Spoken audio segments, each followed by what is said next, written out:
So I was folding clothes the other day and the news came on in the background, and I don't normally watch the news, but I was too busy to stop doing whatever I was doing, and it didn't take long for me to really become sickened by all the bad news out there. Like, they didn't even report on one good thing the entire broadcast.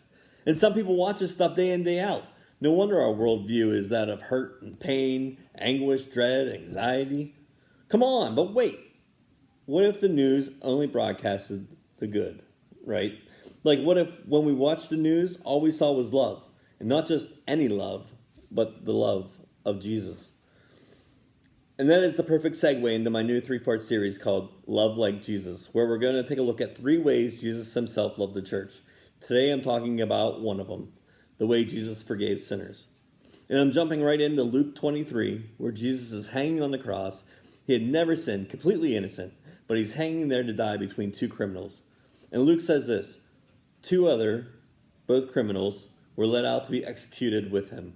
When they came to a place called the Skull, they nailed him to the cross, and the criminals were also crucified, one on his right, one on his left. And as Jesus hangs there in complete agony, being mocked and tortured by the very people he came to save, while they're literally shouting and spitting in his face, he cries out what? In verse 34, "Father, forgive them, for they know not what they're doing."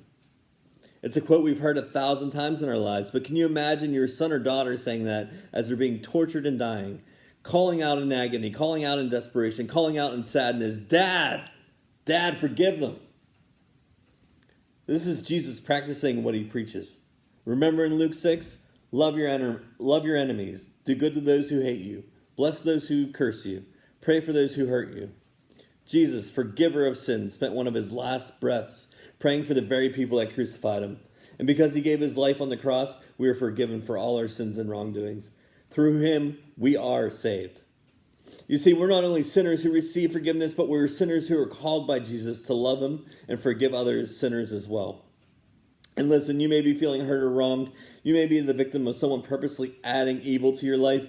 And society may be sympathetically teaching you to love those who love you and hate those who hate you. But Jesus said, no. We do things differently here. We pray for those who persecute us. We love our enemies. We forgive those who have been forgiven, because that's how Christians do it. That's how we do it. And we ask God for help because it's not easy. But the good news is that we can start healing today, right where we are. And it starts with a simple prayer to forgive sinners, just as Jesus forgave us when we hung him on that cross. And the process remains the same. Father, forgive them. Amen. Have a great day.